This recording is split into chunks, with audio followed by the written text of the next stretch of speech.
நமசிவாய வாழ்க நாதன் தாழ் வாழ்க. இந்த மயில் பார்த்திங்கன்னா தினமும் வருதுங்க.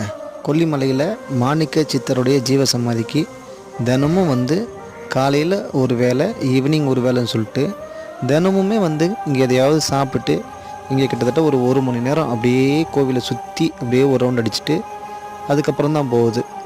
ரொம்ப ஆச்சரியமான விஷயமா இருக்குங்க அந்த மயிலை பார்க்கும்போது. எனக்கு ஒருவேளை சித்தரே இங்கே வராரோ என்னவோன்னு தெரியல. அந்த கோவிலை ஒரு சுற்றி அப்படியே வரும். இங்கே நின்று பார்க்கும், அங்கே நின்று பார்க்கும். அப்புறம் இங்கே ஏதாவது சாப்பிட வச்சுருப்பாங்க, அதை சாப்பிடும். சாப்பிட்டு இந்த மாதிரி குரல் கொடுக்கும். குரல் கொடுத்து கூப்பிடும். இது குரல் கொடுத்த உடனே ஆப்போசிட்டில் எங்கேயோ இருந்து 2-3 மைல் கத்துற சத்தம் கேட்கும். அதெல்லாம் பார்க்கும்போது ரொம்ப மனசுக்கு ரொம்ப மகிழ்ச்சியாக இருக்கும். ஸோ நமச்சிவாய வாழ்க நாதன் தாழ் வாழ்க.